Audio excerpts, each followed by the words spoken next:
Predator, Killer of Killers. This movie, I didn't realize it was a movie. I thought it was a show, but it got released on Hulu, Disney Plus, and it's pretty fun. It's pretty awesome. So I was thinking we could break it down segment by segment. So the first segment is the Viking woman Ursa.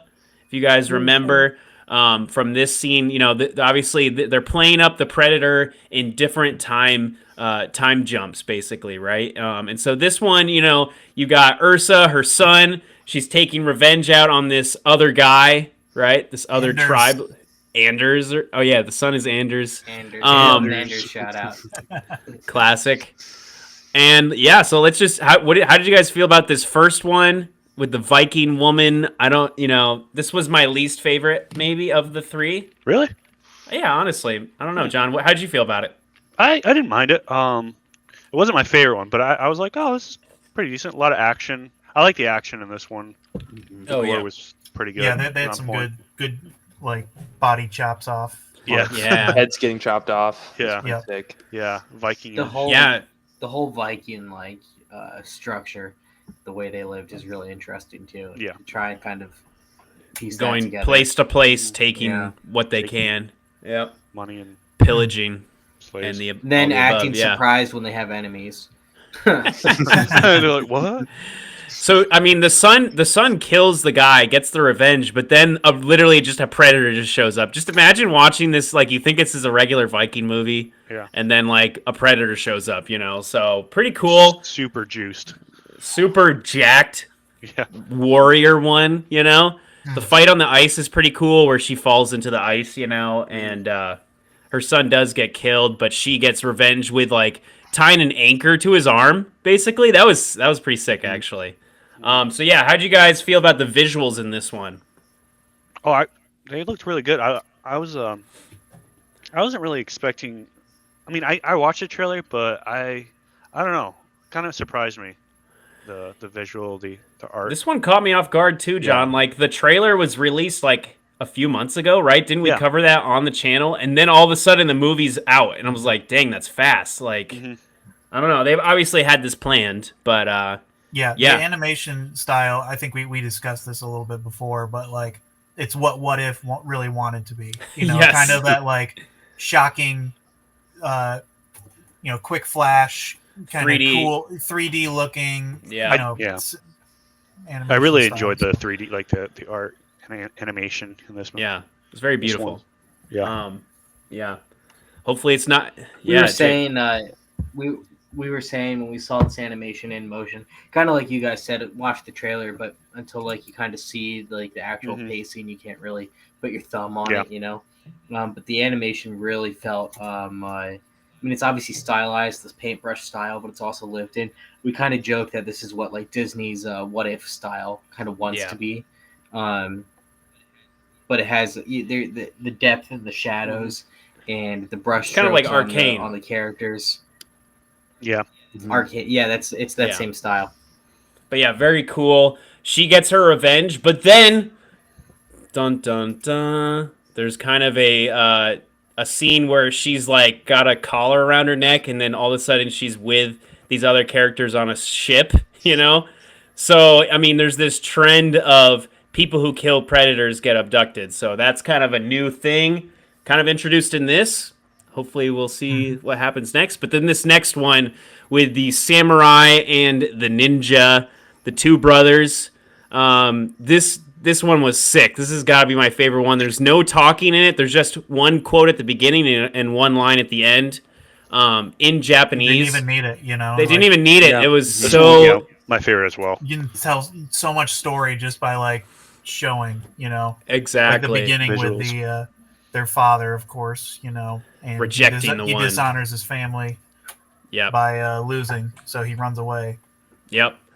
Kind of the one. Then like there's this revenge story of the brother wants to kill the other brother, right? And so you get that cool action in the animation, and it's actually really good. Like the fight scene between the two brothers is like wild. But then like once the predator, obviously because he's watching, you know, sees who's the best of the best, he starts attacking. You know what I mean? Yeah. But turns out the one brother doesn't die yet. Comes back and the brothers team up to take on this predator who's got kind of like the sling, that can like throw, and like grab them and stuff. Colin, how'd you feel about this whole scenario? Yeah, this one for sure was my favorite. Like you guys said, with them just like not talking, and it was mostly just action the entire time. I also thought it was interesting between the 3 segments. It's like I love how the predator shows up while they're like doing some event. Like this guy was targeting his brother, and the last one, Ursa goes to go kill that guy, and he kind of strikes like right after or like during that event, and then they kind of team up to take him down. So yeah, I thought it was sick, especially the ninja stuff, like the brother kind of having to run away and leave his family, and then kind of getting his revenge, coming back. He's just like obliterates everybody, and it's so sick. He's got to infiltrate that fortress. Yeah, and he's so like, good bombs, and it's like it's awesome. It's literally just so cool. Probably one of the coolest scenes was when he's hiding under the roof from the predator, and he flips upside down and stabs the predator. It was like, dang, what the heck? Really so cool. Yeah. This one had my favorite predator as well. This one was my... Yeah, what was this one? The one with like the sleek helmet, kind of? Yeah, he was right? like... Yeah. So a little more of like a traveler style. Like for sure. Dang. Jake, how'd you feel about it? Yeah, the visual storytelling in this was awesome. Really cool. It shows the power of why we don't always read or listen to audiobooks, that we can really interpret things and emotions and plot and character beats with our eyes. Yeah. It's really it was really cool. Dang. And then when they finally talked at the end, the dialogue wasn't cheesy. The two leaves are connected on the tree, but then they fall separate. It's like, the brothers kind of had to fall away from each other a little bit there. So yeah, really cool. And then he's the one who survives. The brother dies, and he ends up on the same ship with Ursa, which kind of we were like, what's going on? Like, because it's been like centuries, So like, how are they on the same spaceship? Obviously, it's like cryo sleep type thing, I'm sure. Yeah. Yep. And they maybe just, well, I guess we'll get to this in a minute, but I guess they probably pick 3 random ones to come and fight, or many, which we'll get to that too. So yeah, next scene, Wade. Well, then we jump again to the 40s, right? Or is it the 30s? Yeah, 40s or 40s. Yep. 40s. And we get this fighter pilot. Yeah. We get this fighter pilot guy who's kind of like wants to be a pilot, but he's stuck being a mechanic, basically, right? During World War II, it seems like. And so he's kind of that type of, it's that trope where he's like, I want to do it, and I'm going to do it. And like nobody's letting him do what he wants to do, classic. But he, there's this dogfight happening, basically, and he notices there's something else out there, right? And something like stabs through the carrier, right? The big like I think it's like a big spear, right? That's shot out from the Predator's ship. So he takes a plane without permission, goes up there, classic, stops the Predator. Really cool scene, guys. How'd you feel about this one? Anybody want to jump in? Classic Anakin Skywalker episode 1. Gets in his ship and goes and saves the day. Exactly. Yeah, the trope is pretty worn. It was a pretty cliche one throughout, but it was pretty efficiently done. So I don't really have any complaints that they use that kind of character trope. But it was one that as soon as the story started, you could tell where it would go. But it was, like I said, it was so efficiently done. It wasn't like bad to watch or anything. Yeah, and this was a really cool Predator. And obviously, it was the pilot one. Eye patch. Yeah, this guy, the pirate Predator. We joked that this Predator must have been waiting thousands and hundreds of thousands of years for civilizations to start flying, so he could do his. Like, he could make his finally dog fights. They're gonna respect me. Oh, that's funny. So how does he stop him? He kind of blows up his ship, right? Yeah, he hits one of the engines.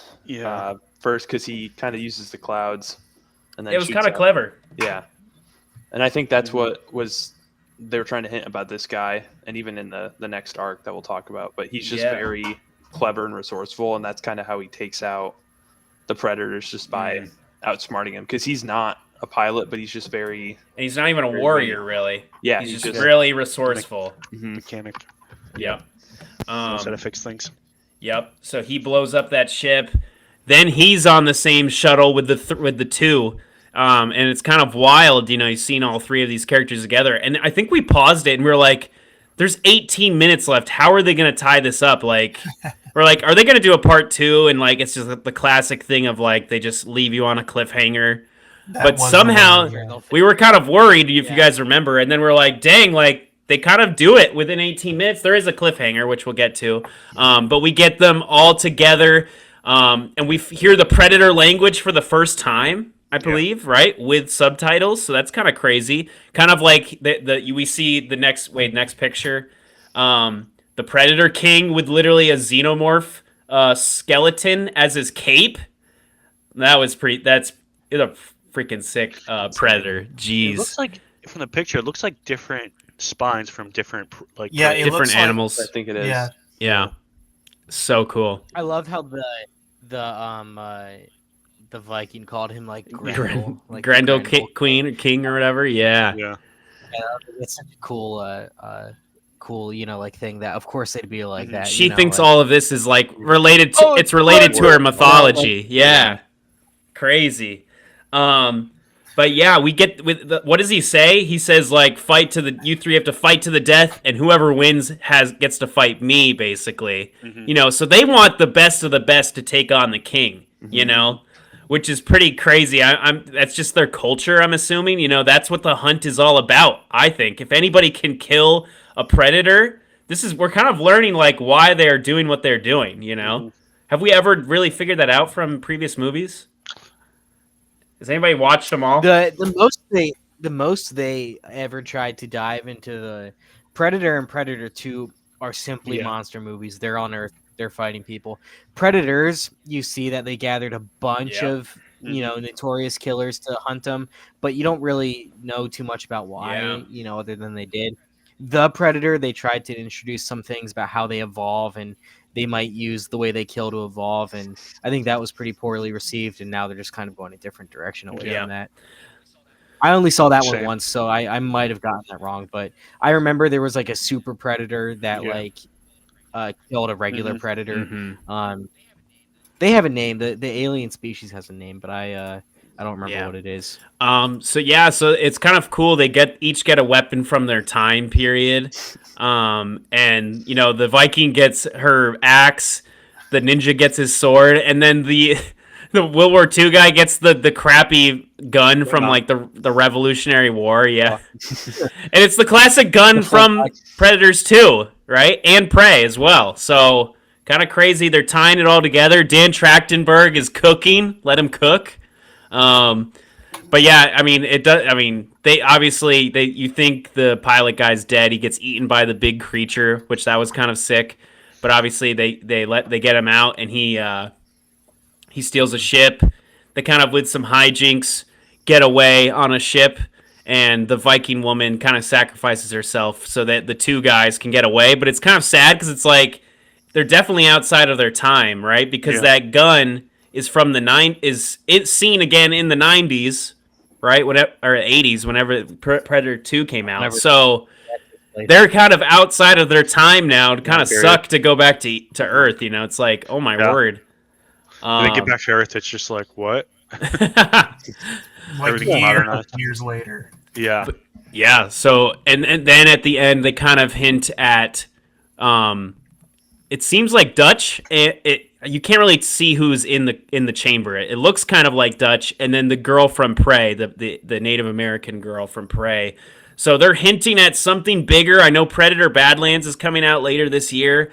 I don't really know what they're cooking. Maybe just another animated thing, and they're not going to ever touch the live action, and they're just going to do some cool stuff in animation. I don't know. How do you guys feel about it? I don't know. I think they should stick with the animation. It really delivered, I feel like. I enjoy. I think. Say whatever. John's right. The animation was really cool for the style of the series. I think it's about a 50-50 coin toss is what they do. Either because they show Naru, the main character from Prey, at the end, and that was a live action movie with an actress, and there's her in animation, so that fully confirms that they'll be willing to cross over a bit and adapt things across the mediums. I think it's a toss up. either 50% chance that this movie was made as a lead-in to Predator Badlands, and these threads, the Grendel Predator and the three warriors and Naru from Prey will play into Predator Badlands, or Badlands will be its own thing, and they'll make a sequel to this movie, which will pick up these loose ends. Either way, I fully believe they're going to pick it up. I just don't know if they'll do an animated sequel directly to this, or if this is a straight prequel lead in to Badlands. There is one thing I 100% expect, though, and that's this guy who's on the screen right now to be in Predator Badlands. Ooh, that would be sick. I would put money on I don't see that. why they don't His do design- both of what you're saying, both a prequel, or sorry, a sequel to this, but also a sequel to Badlands. Like, just why not? You already brought live action people into the animation. You might as well do Bring the full animation to live action. Yep, we need a full world. Well, that's what I'm saying is I wonder if they won't do another animated one and they just made this as like a lead into what happens in I see what you're saying. Badlands. Yeah, Like all these characters from this are going to be in Badlands and they're kind of keeping it that'd be secret. cool. Or there's just elements from this in Badlands like this guy, and they do another animated sequel which follows all these characters. Either way, I think we're seeing them again. It's just whether or not they're in Badlands or a animated sequel. If they keep it animated, both are cool. If they keep it animated, they can have Dutch show up in his younger form. Yep. You know what I'm saying? Because he did kill a predator, and you could get Arnold back in to do the voice at least. You know what I mean? That'd be sick. Yeah. Definitely. I would love to see that, and he could kind of be the leader, and then you have another guy who speaks English to kind of help the team, because obviously you're going to have a bunch of different languages. You got the Native American, you've got the Viking, you've got the Japanese, Well, it was funny, like those three characters are like complete three different opposite of each other. It couldn't be more opposite. Mm-hmm. So that was a really well done, like, throw in three strangers who are exact opposite of each other. They're all different. See how they interact. Yeah, see how they react to each other. I'm with Jacob. Yeah, I'm with you and with you, Cam, as well, with two things. This guy, the guy on the screen, the king, I think we are going to see him in Badlands because I'm pretty sure Badlands is about like basically like a runt going out to like prove himself. Yep. And so if it's like this culture, and I would really like to see like more of like, again, why they do what they do, but also like what their culture is like and kind of how they like take and stuff like that. I feel like that'd be interesting. Getting to know like who this guy is, because he's like insane. He looks so sick. He's freaking ripped. But yeah, if they are going the route with, say, bringing Dutch back, I think they have to do it animated, because if they're doing like deep fake AI or even Arnold when he's old, it's not going to be. It's not the same. Yeah. No, I think if they're going to do that, they're probably going to have to do something animated. But I don't know. I'm for it. That'd be sick. If they could get him back to voice it, that would make my day. That'd be so cool. It'd be Predator Endgame. Let's go, baby. Yeah. Predator Endgame. Nice. Well, guys, any final thoughts on this? Obviously, at the end, he's like, "Let the hunt begin," and in their millions of spaceships. Like, okay, they're screwed. Like, there's no way. So part of me wonders if this, because I think what we know about Predator Badlands is he's trying to prove himself, right? What if he's trying to prove himself by hunting these guys down from this movie? Ooh, that's a good theory. I thought that might be interesting. That's if they want it to be so connected. I'm not going to be like disappointed if that's not the plot. Yeah. But I think it'd be pretty cool if maybe they had conceived the plot of Badlands, and then they were like, you know what, we could probably tell the story leading into this, and then quietly drop it beforehand. That'd be cool. Maybe it's the start of its own thing. Either way, it was a really cool addition to the series, and an awesome kind of step forward for it too. I mean, both of Dan Trachtenberg's movies now have kind of changed the game where, Prey was really just pretty simple. It kind of was like Predator 1 and Predator 2, where it was, couple group of warriors and a predator hunting them. But it just did so really stylishly and kind of reminded you like this kind of movie can still work. And then this totally, just blew the door open of different kinds of hunters, different kinds of people that they might be hunting, and it seems like Badlands is just even more going to enter the room. I mean, if this blew the door open, I think Badlands is in the room of the secrets of these kinds of people. So it's cool that they've found somebody who's a creative, who's really good at what he does to kind of shepherd the franchise. Especially one that was pretty aimless for a while with a couple odd movies every 10 to 20 years, and it's pretty cool that they found somebody who can pour everything it is into refreshing. It feels kind of like the renaissance of alien monster movies. We were saying this about Alien Romulus, and Prey, obviously, and now this movie, and hopefully Badlands is good. Fingers crossed. We will see. It does feel kind of like the renaissance of it a little bit, and it was such an awesome genre back in the day. Just imagine being alive in the '80s. And it's just like, man, just like hit after hit of awesome movies. So pretty exciting. Well, and we just learned, I don't know if this was old news, but it was new to me in the past 2 weeks that Fede Alvarez, who made Alien Romulus, which a lot like Prey was very simple, Back to its roots. almost like a similar kind of movie to the original, but with modern innovations. He's making he's making a sequel to Romulus himself again. So it's nice that we have these two figureheads making movies for these series, which have been so intertwined. I mean, they have 2 crossovers between the 2 series. I mean, they're intimately intertwined, both of the Alien and Predator series. So when you have 2 passionate creatives who seem to be making really good stuff in them, it's really and cool. Badlands is kind of hinting that with the Weyland Yutani logo popping up a lot in the trailer. So, man, are we? I just got to say, this never would have been on my bingo card. It seemed like Alien and Predator were some of the victims of the Disney acquisition, because these are all Disney movies. It's ridiculous.